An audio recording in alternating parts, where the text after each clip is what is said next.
Thanks for listening to Fluff and Crunch, where we talk about the connection and sometimes disconnect between system, setting, and story in tabletop RPGs.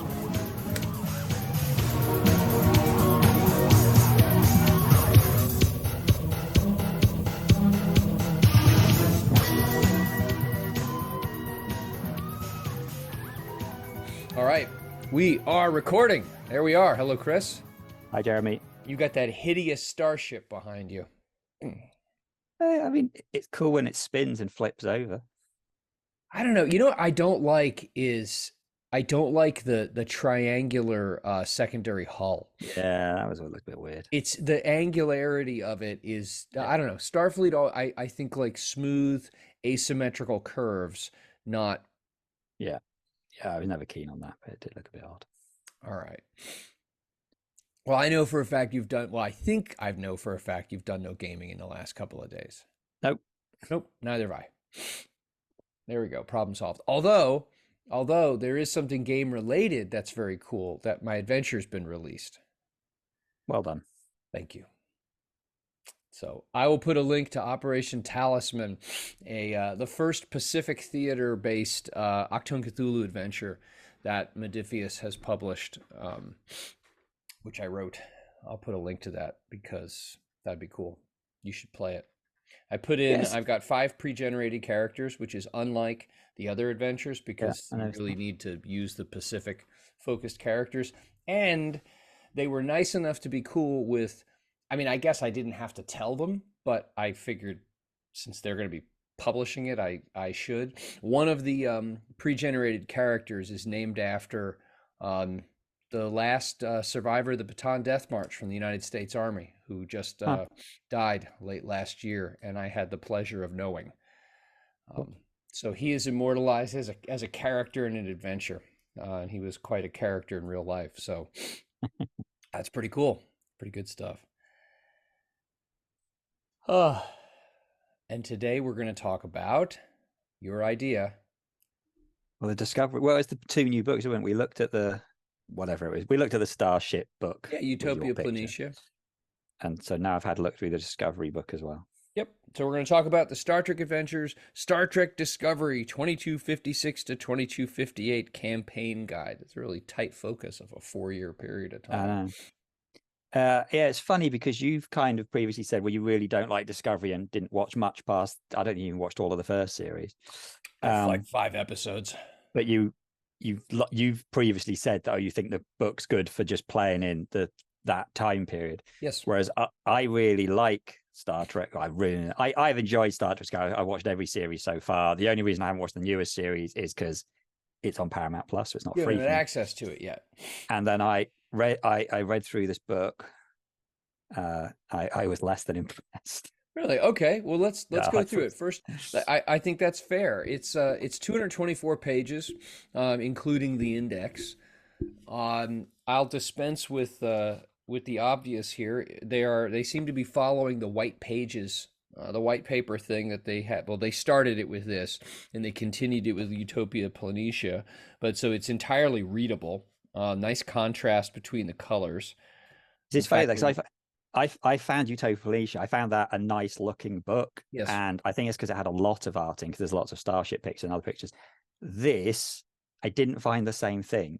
And I think it's because there's an awful lot of pictures where there's just like a lot of text with a white background and there's very little. So like there's the odd picture where they've done this kind of weird stylized version of the Star Trek characters, like, with sort of paint on them. Yeah, like with a color filter over them or something like that. And then the rest of the art in it is really like low quality for a Modiphius book. Like a lot of the art's just like, ooh, it's not very good, this stuff. I was unimpressed with how it looks, which isn't the end of the world, but I think that probably already got me like poo-pooing it. I'm not. Yeah. I don't mind it actually. I think there's kind of like a blueprint vibe throughout the whole thing aesthetically. I don't mind that. Your stylized characters, the pictures of characters from the television show. I get that. I have never been a fan of the the modifications to Star Trek, to the Star Trek aesthetic that Discovery took. Like I think their Klingons are ridiculous. They look like Yeah, prunes. They look yeah, like prunes with spiked clothing. And so seeing them is like, it's I'm not gonna ding it. I'm not gonna ding its art for just portraying the art that's from the show. If I'm, my dislike of the that aesthetic has nothing to do with the book, you know. Um, but there's a decent amount of art. I'm not a big fan of the look of the Klingon ships, but again, that's just that's the way it is. Versus that's not just an art choice. But let's go ahead and talk over what's in the book. If you're not familiar with the book, and now for listeners, like you said, Chris, I'm not a fan of Discovery. I think I've watched like the first 5 episodes. I don't like it for all kinds of valid reasons, and and yet I wanted to get in this your book opinion. because I wanted to get this book because of the era that it covers. Um, so Yeah, I think actually that's where a lot of my issue falls. We'll go through it and then we'll yeah, come closer. let's just So like top level. How's it broken yeah, down? so our first section is called the 23rd century. It's a very brief overview of what's happening in this particular bit of the 23rd century when we're basically having this Klingon Yeah. this Klingon War. Um, And that, by the way, is and the that's it. first section of chapter one. And chapter Yeah, one is like 20 some odd. Actually, no, it's like no, 30 some odd pages. So no, that's just the state of the chapter galaxy. one's the very first bit's really full. So we get this very small bit. We get a timeline. Yeah. Then we get a thing about the United Federation of Planets, and they give us a couple of planets in there. They tell us about the Klingon Empire, but mostly that's linked to the stuff that happened in the Yeah. show, But that makes sense. which is fine. We get a bunch of stuff on the houses of the Empire next, which I guess is good because if you've like got the Klingon, but I'm assuming the Klingon book is more like next generation period. So if you Yes, wanted to play it is. Klingons in this period, that's useful. We get a tiny bit about the Romulans. It's very little with a really bad bit of CGI. And then we have this thing about other 20th century factions where we got Orions and some Vulcans. More other factions. The whole section is called other factions, and then under the other factions, there's a section called other factions. It's like, Yeah. and then that's I appreciate it's that, background. much like Utopia Planitia providing that top level information about the development of the Federation, this provides enough information, and other sections in the book provide, to my satisfaction at least, for someone who has no interest in watching any more of the series. It brings you up to speed. So at least whether you want to use this stuff or not, and there are things in it that I was using in my last year. I ran a season of a campaign that took place in 2255, and I took some of the information in the background in this, changed some of the dates, filed off some of the serial numbers, changed, took inspiration from a lot of it, and that worked out for me. But then there are things in there that I'm not interested in, that I'm not going to include, that are not part of the canon of my Star Trek adventures. I think I was thinking, I found that a lot of it was, to me, it felt like there was a lot of stuff there which was background that was useful for the particulars of Discovery, but I wasn't that convinced how useful it would be if you were trying to do like anything in that time period. Or if you me, wanted it fell to, into that. Go on. Yeah, no, I was gonna say, for me, and we'll hit on this as we move forward. I guess my point is that the background section of the book is really the first. My goodness, I mean, it's the first 4 pages. chapters and goes up to about page 90. Yeah, it's well, just so all... that chapter there is 40 pages. To me, none of the bits in it go into enough detail to be really useful, but then it's still 40 pages, so it felt like a lot of small bits, and so they spread it too thin, trying to look into little bits. But then I think that's because they don't really have a lot to talk about, because although Discovery is nominally set in these 2 time periods, for a good chunk of the first series, they're in the mirror dimension. Yes. And then a good chunk of the second series, they're doing this very specific sort of fetch quest. So other than the Federation Klingon War, which is chapter 2, most of Discovery isn't really doing, and that's the whole point. The whole point of Discovery is, right, we're off doing this different stuff, which is why no one's ever heard of it, and then the ship disappears. Yeah. So I always thought There's it was an odd about, choice. I mean, Yeah. chapter 4, there's roughly 10 pages on the Terran Empire, so the mirror Well, universe. yeah. Okay. All right. So It's there. Federation Klingon War. It basically explains like how we get into it. It gives us the houses again, sort of why we get a bunch of like a breakdown of sort of what happened and some of the attacks and stuff. That's it. It's 6 pages, 8 pages, something like that. Okay, it's a bit weird. Right, So, then you know, we get for this section me, on. Go on. for me, I don't, I get what you're saying. I think that if you wanted to run a discovery, like you're right, that running a discovery campaign poses a bunch of questions because the series itself, although it establishes certain like a backdrop and certain issues and certain things that you could use as adventure seeds, like the Spore Drive and the Klingon War and Red Angel and that garbage. The series itself doesn't fit cleanly like the other Star Trek series do as a backdrop for running adventures. I think that if someone wanted to really run a discovery style campaign that would either be connected to those events or something like that, like directly, that's probably someone who's watched the whole darn thing, is really into it. And so reading this stuff is like, oh yeah, I get it. And I get to do, I understand what I do beyond what's there. I look at it from the complete opposite angle, that I'm not hip on the show or really the back, the what they've established in it, but there's enough for me. I look here and I just see points of inspiration and ideas to fill in, to get ideas to fill in the time period to my satisfaction. I'm not looking to this to rely on like, oh, there's not enough about the Discovery verse or whatever you want to call it. If I were into it, I'd watch the show. So I'm cool with it. So again, I think this is my issue, that like the section on the Federation Klingon War, I don't think there's enough there to be able to do a good job of the Federation Klingon War. There's the stuff saying this is what happened. Yeah. But like if I was wanting to do, let's say, the Dominion War or the Cardassian War or something else, I'm hoping there's enough stuff in some of those books that you could do it. But I think the problem with this is, to me, like, that there's not enough in Discovery to go, I've watched Discovery, therefore I know what to do. Right. But I don't think this book gives you enough if you're like, if that's what you want. But, I think though that's going to be a preference thing, that each GM is going to look at this and say, how much specificity and detail do I want from them versus how much do I want just give me some ideas. And the other thing too, also, a difference between you and I is that you like Star Trek. I don't have like a freaking Star Trek, tattoo or something crazy like that. I won't say that we don't have Star Trek art up in our house, but I won't say that at all. But I know it, and I dig it a lot more than you do. So for me, when I read something that you might look at and say there's really not that much there, I look at it, I'm like, oh, cool. Now I've got an idea, because I'm, perfectly happy building lots of Trek stuff myself. I guess what I'm looking at though is you have about 90 pages. And again, the book is like 220 some odd pages. You got about 90 pages worth of background of varying, various quality and depth. And then we go into player options, which is nice.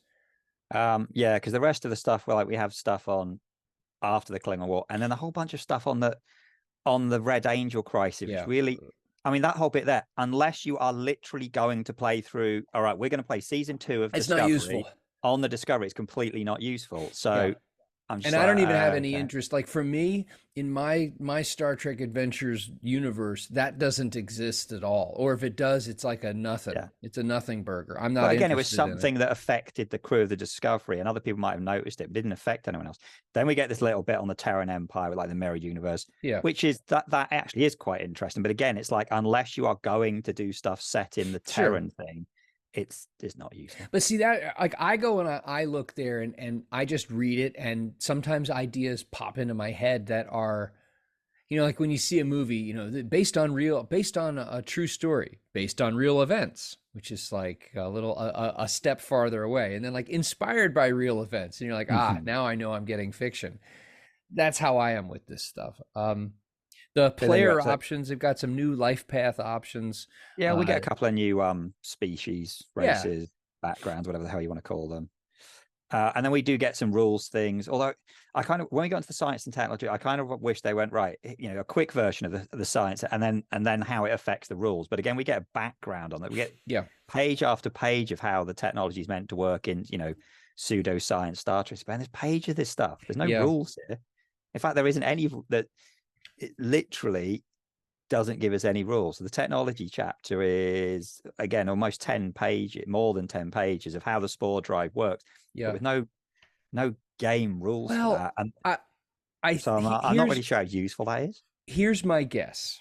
My guess is that there are a lot of people who play Star Trek Adventures because they are Star Trek fans and gamers. And maybe even some people who play it because they are Star Trek fans. And the idea of being able to think, like maybe they play Star Trek Online. Maybe they've played other Star Trek branded games. The idea of writing their own Star Trek stories in a character, that has drawn them to play this game. So my guess is that there are probably people who are Star Trek fans who are perfectly happy to read this stuff and enjoy it. Yeah. um just like there's probably stuff out there about like, yeah, this is how a lightsaber functions, and there are people who will read that and be like, that's right, there's a better design of a lightsaber than that one. Yeah, they don't really release that stuff because I think the majority of Star It's Trek. out there, and you don't want to Don't break their forget when hearts by telling them that none of it's real. when in Star Wars you try and explain how something works, like midichlorians, everyone rebels because people Good. don't. When it comes to Star Wars, people don't want to know how. We're quite happy just accepting the I'm quite Force as happy a with thing, that too. and that's that. Yeah, it's Star Trek fans that want to actually believe that all this crap works. Well, It's yeah, like this was written in the 70s about something in the future, and everything's already outdated. So it's just but I'll tell you, like reading through about the spore drive and whatnot, I will find, and I remember when I read this originally, thinking, okay, I'm coming at this from the outside again because I'm not a Discovery fan. Like, okay, this is interesting. Whether I want to use it or not, it makes me think of, okay, there could be some storyline about something that Starfleet engineering is working on, and it's some kind of, test bed technology or maybe controversial technology, and maybe that's something that isn't ever on your ship, but you have to go assist a ship that's like broken down because it's, so like I said, I read through this stuff, and it gives me ideas. It is nice that they do spend a little bit of time on some of the technology that pops up in the show just to give you a sense of things. But again, a lot of that I think will fall under the heading of fan interest and be maybe secondary in terms of game value. so then we get some starships, which previously that's the thing I was looking for in these books: more races, more starships. But now I compare this to Utopia Planitia, and these are like, well, these aren't as good because they're missing all the breakdowns, all the extra stuff. So I'm just like, because like that now it's kind of like if I want starships, I just go to that book. Yeah. That book has all the starships and all of the subdivision. But then we get some Klingon starships, which although you don't like the designs, there's some different designs. I mean, I have to think of Discovery as like an alternate reality Star Trek. Yeah, I It doesn't agree. work for me that it's in the same, even like the film Star Trek, like the newer ones, the Chris Pine ones, those at least you can go, okay, no, this is a separate timeline, but it's a timeline that comes off of that because it's our Spock that went back in time and created this, so everything else does follow on from that.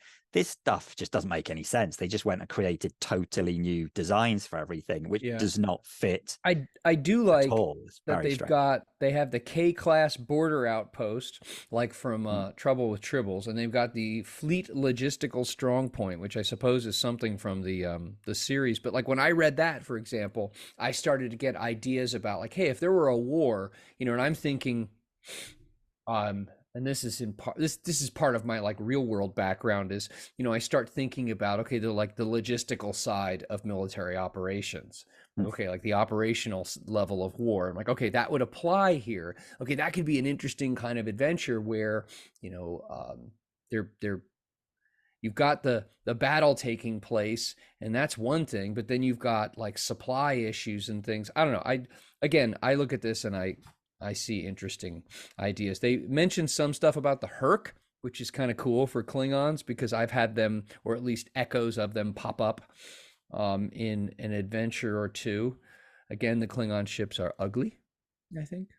Then we get these, like these stealth ships are like, I think they're like Section 31 ships or something. They look really cool, but they don't look like, they look like they should be in Star Wars, not Star Trek. Yeah, yeah, they're Like they look to like Sith we're so ships used or to something. like circular things, and these have Yeah. very angular.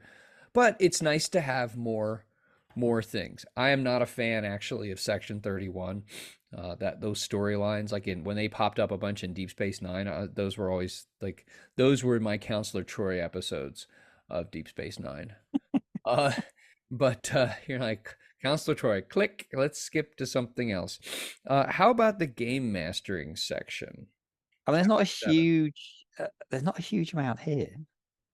They get a little bit as well. Federation styles of play, Klingon Empire styles of play, independent styles of play, which I'm not convinced you can play still in Star Trek because I'm just not convinced there's enough information You on. start to lose the start. What you start to Well, lose or risk there's losing the that, essential elements of but Star I Trek. feel like you suddenly then need rules for like buying things and money and all that kind of stuff, which exists outside of Starfleet, which there still isn't in any of the. Like they really need to give you a book of like, here's how you play outside of Star Trek.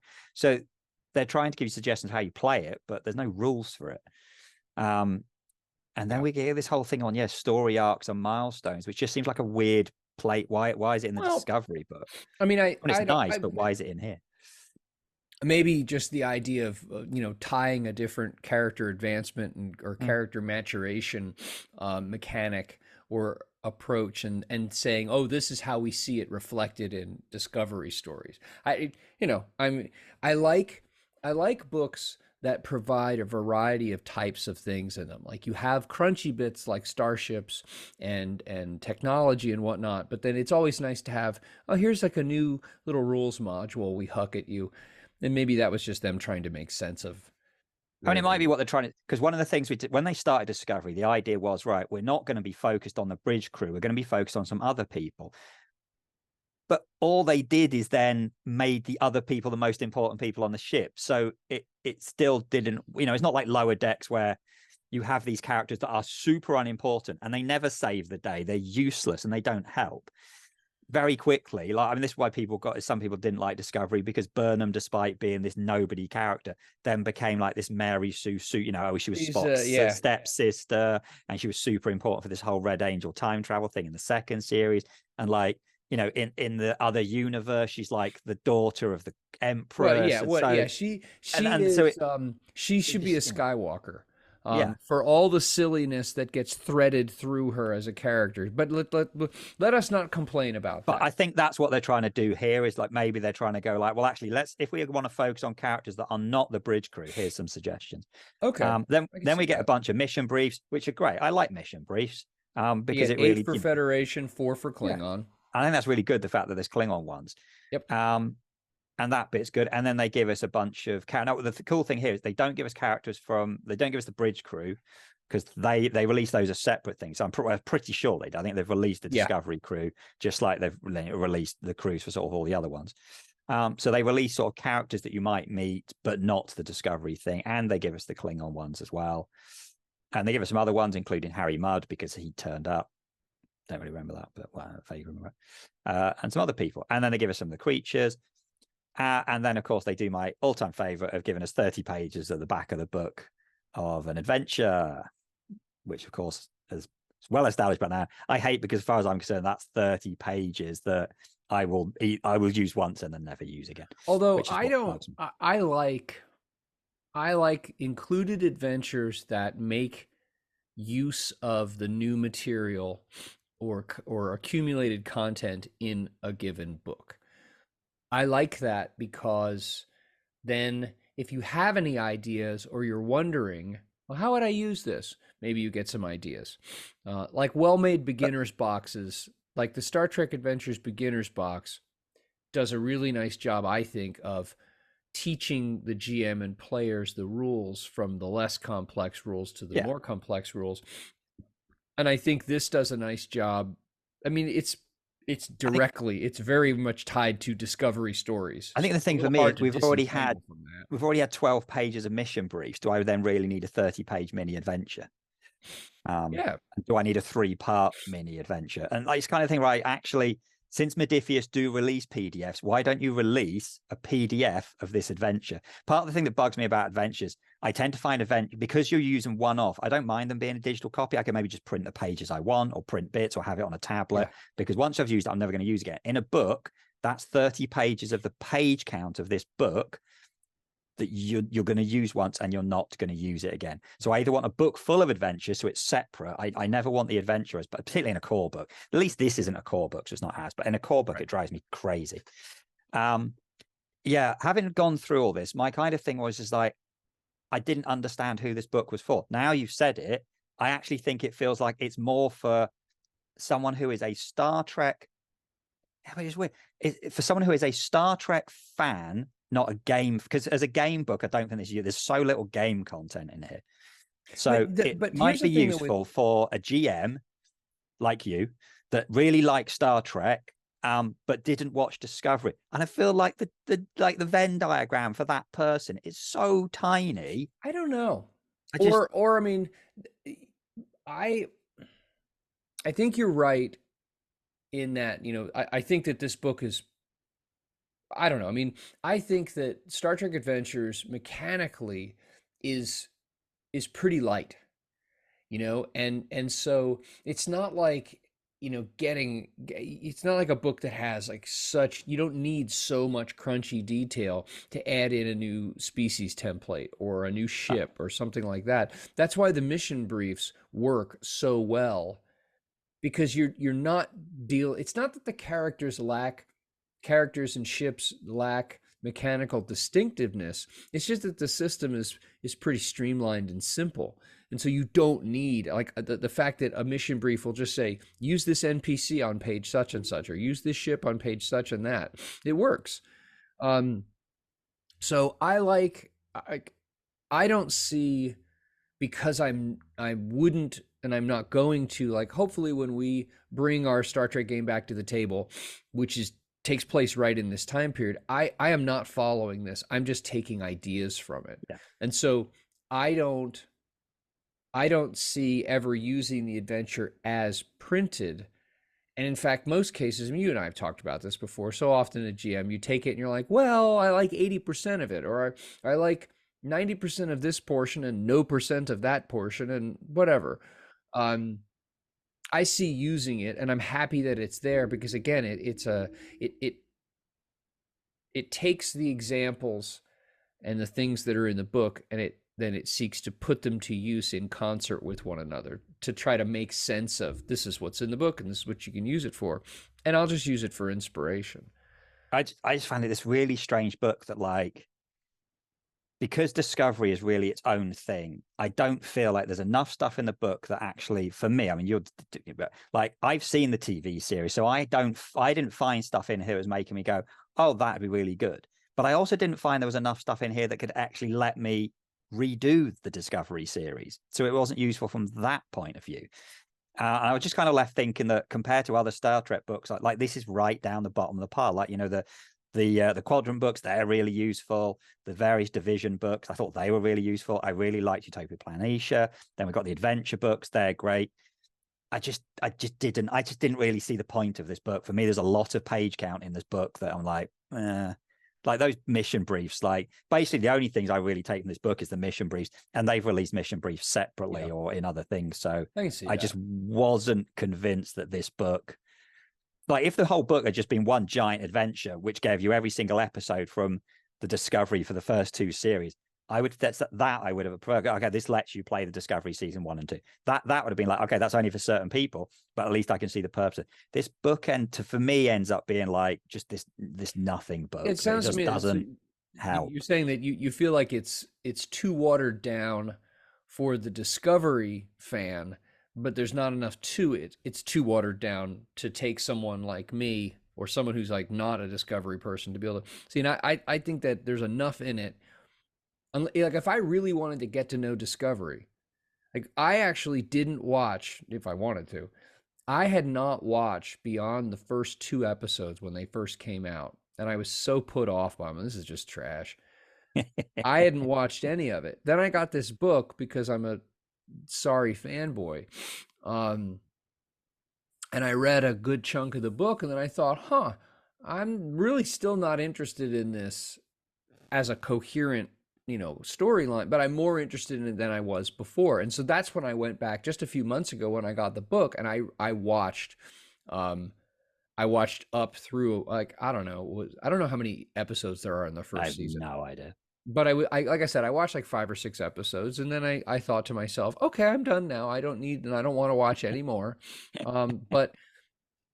But it's enough for me. I think though that there will probably be people out there who are Discovery fans who feel like they know it enough to do Discovery their way, and they're going to read through this. And my guess is that most of those people will be happy because it will serve as reminders of all the Discovery stuff they like, and it is clearly written by people who really like Discovery. It comes across that way. No. There's a worry for me that this is a book where, to me, they've gone, right, we need to, if we release a Discovery book, it will sell. And that's what this book is, which makes me worry for things like Lower Decks, Picard, and Maybe. anything else. That actually, I don't think there is enough useful stuff in this book. For me, a good chunk of the beginning stuff is like, if you've seen the series, you know it, and you could find it on a wiki page.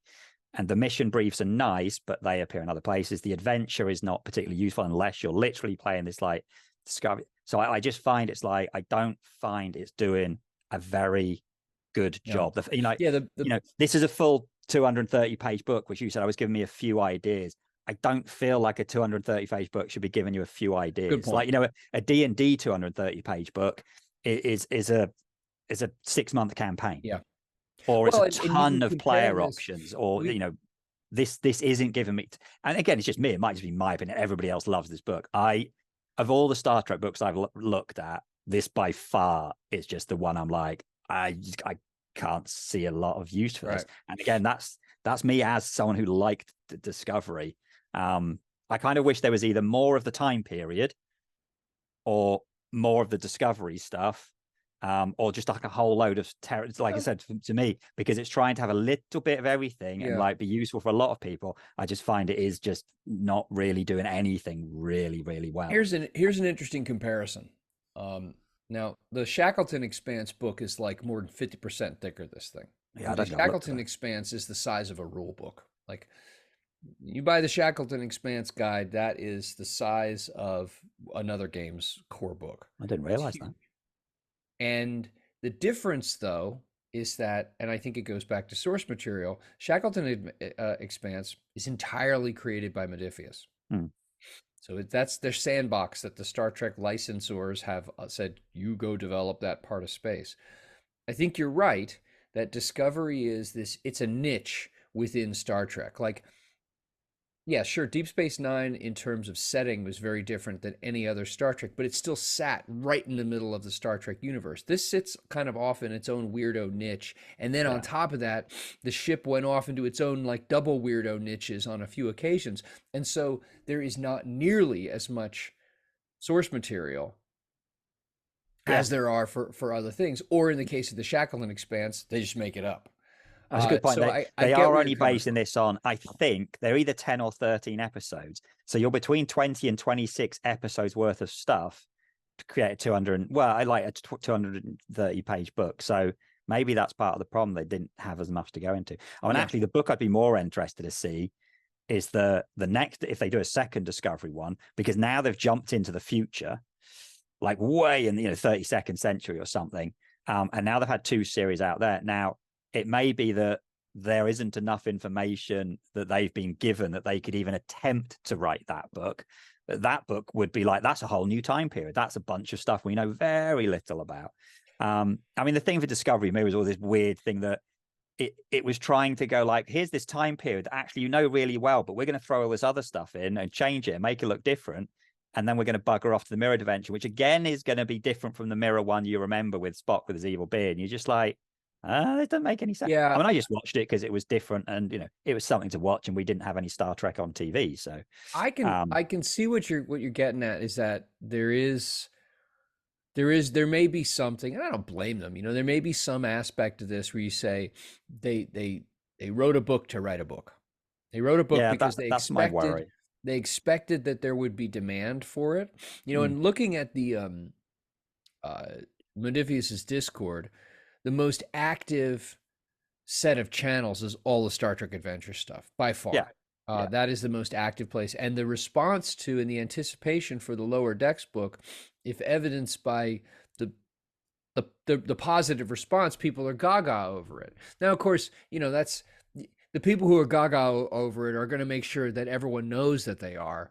But yeah, I mean, I'm sure there are plenty of people who, like, I got this, like I said, because I was interested in that pre-Kirk original series time period, and I was interested in, well, what gems or something can I draw that are like parallel to or supposedly alongside Discovery, and I'm happy with it. I would say, I mean, I would put it,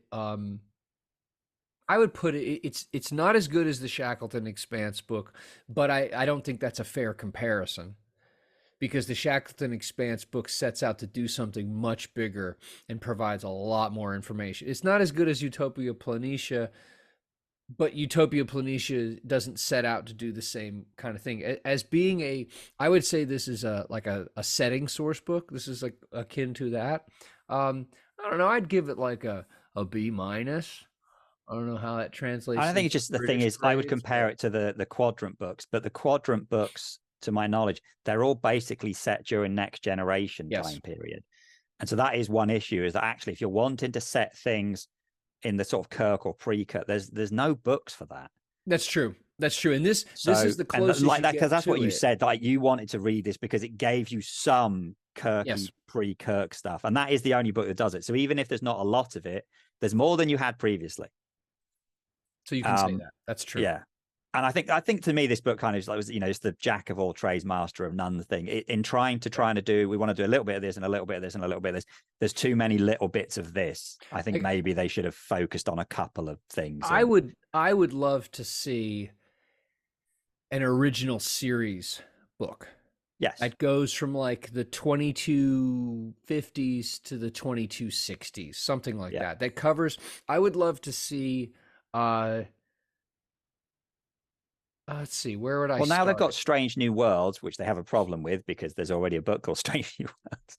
Yeah. Yeah, it makes sense if there was a book that went through a lot more detail of the differences between, the original series and now, and kind of go through a lot of the stuff that you see in Strange New Worlds and the original series and some of the early films, and gives you that big time Yeah. period with a bunch of stuff in that book. Because I think actually, that as much as they say that the core book, oh, there's hardly any, well, there is differences. There's a huge differences yeah. in some of the things. I would actually like to see, and I think that I don't know how well this would go over, but I would love to see a book that focuses on the early service life to like the service life of the first Enterprise.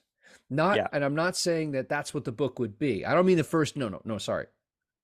NCC 1701.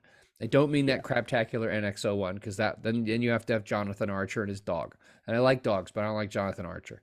So what I'm saying is NCC 1701, Captain Robert April, Captain Christopher Pike, James Yeah. Kirk, and then the Enterprise A.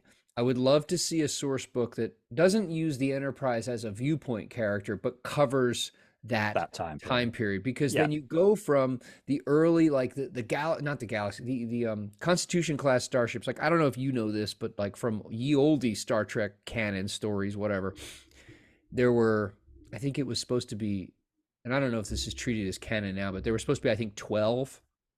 I think that might be the number. Constitution class starships, or maybe it was 16. There was like a definite number of Constitution class starships that were built for this, massive exploration, and that's what they were held for. Exploration to distant frontiers and that kind of thing. And the Enterprise obviously is part of that. And then it goes up to the movies.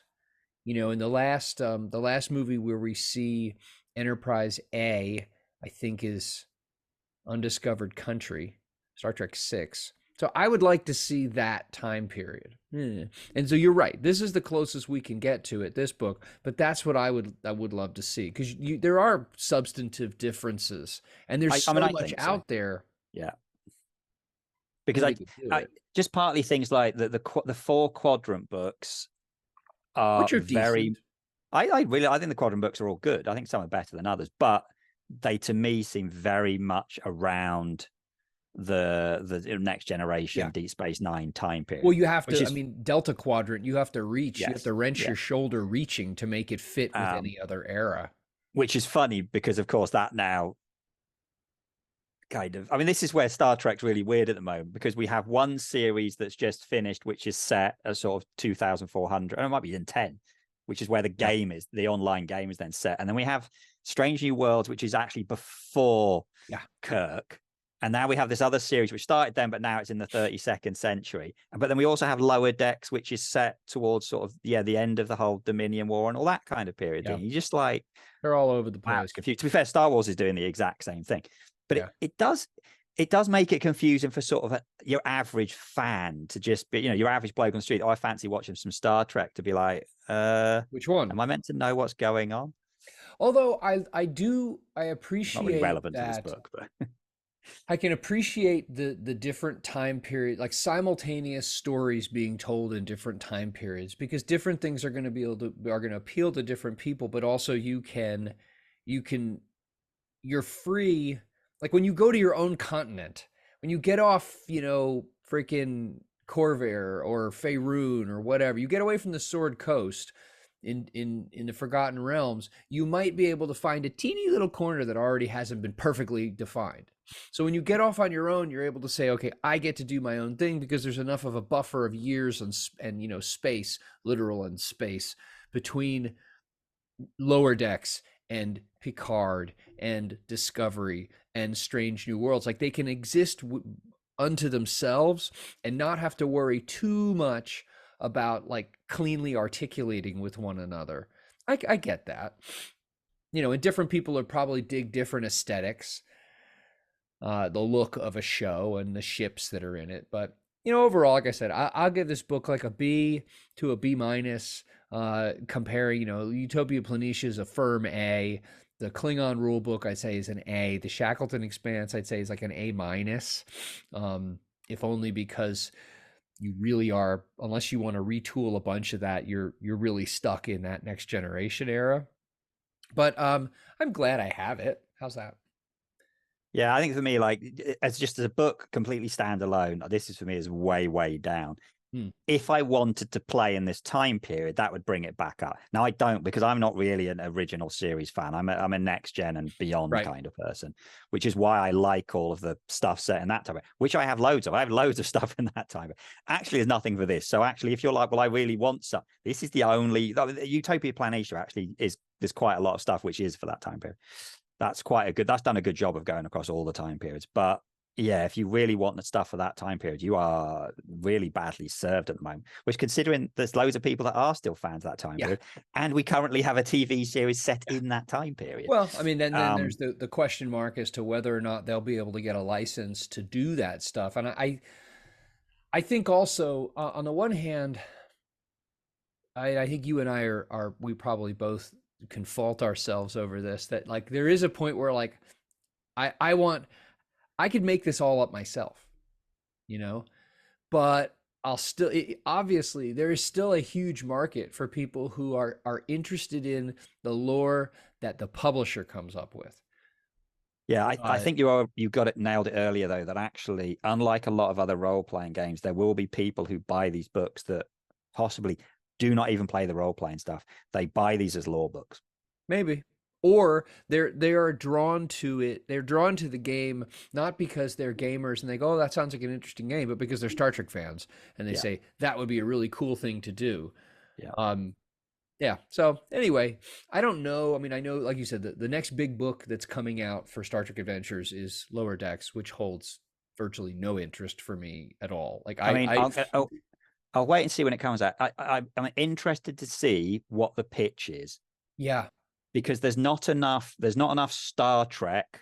By that I mean like new worlds or new things or anything like that for me to warrant a book. If it's a book telling you how to do comedy role playing, I think that is a shockingly terrible idea. But if it's a bunch of stuff about, right, this is what it's this is what it's like to not be on the bridge, to be lower. I'm convinced there's some of that stuff in some of the other books anyway. It'll be interesting also to see how big it is. Like my guess, I think that Lower Decks would be an extreme reach to be any bigger than this book. I mean, totally. It may well be. You think about it. The quadrant books and the division books are only a little over 100 pages. Yeah. So Lower Decks, I haven't really paid any attention to it, but I mean, maybe it's going to be deliberately shorter to reflect the fact that it's distinctive enough. There's a market for it, clearly, but there just isn't that much stuff. But yeah, here's my take on this. If you are a Discovery fan and you don't have this book, you're probably an oddball. You should probably go get it if you're a Discovery fan. If you're a generic Star Trek Adventures fan and you have some extra loot lying around and you're looking for some ideas, then this might be worth considering. I wouldn't say run out and buy it. You must have it. I would say same as you. If you're like why you bought this, if you are considering, if you're setting your game during early Kirk time period, so original series time period, there is some stuff in here that then is useful for you. Or yes, if you're like this diehard Discovery fan. If you're just a general Star Trek fan, but all of your stuff is set in the modern time, I wouldn't touch this book. There are 3 books. There are 3 books that I can think of off the top of my head in the Star Trek Adventures line of books that I will put as wholly optional, and will meet your needs if you have certain needs or interests, and otherwise are not ones you like. I really want to have that on my shelf. Like the Klingon rule book, I actually think I wouldn't call it essential, but that's one I would suggest. I have suggested to plenty of people to have on their shelf because it explains the rules, especially Starship Combat rules, a lot better than the original rule book, and it presents a whole bunch of stuff that you don't get in the core rule book. So that's one I say you should have. The 2 adventure compendiums, you should have those. The Shackleton Expanse, highly recommend for a variety of reasons. This one, and then like I said, there are 2 others. It's like, if you have a reason, or if you have, how much is this US? I don't know. I'm looking on the back of it. I can't tell. If you have money lying around and you feel the desire to support your friendly your local game store, then go buy it. But otherwise, you don't have to run out and get this. I definitely wouldn't say it's a any kind of necessity. You're way downer on it than I am, but I'm like, I wouldn't say I'm lukewarm. I'm a little better than lukewarm, but not like. You've actually said you found useful stuff in there. So that's good. I mean, I just find it ironic that this is a Discovery book, which you cannot stand Discovery, and you like the book, and I like Discovery, and I don't think I just. You know what though? That look, you and I have, as we've reviewed things, I believe that we have balanced between being fans of stuff and not being slobbering fanboys who, anything your favorite boy band puts out, anything Harry Styles puts out, you're just gonna like coo over. It's trash. And I think that, hey, this is the only Nixon could go to China moment for both of us. So I think that our listeners should recognize in the strange incongruity of who's warmer on this book, that there's honesty and some research went into it. Very good. Well, no. Well, yeah, very good that we're done with the episode. Yeah.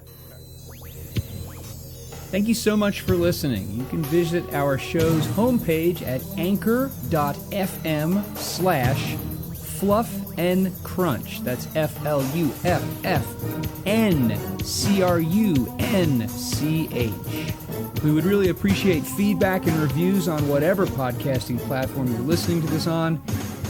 Thanks so much.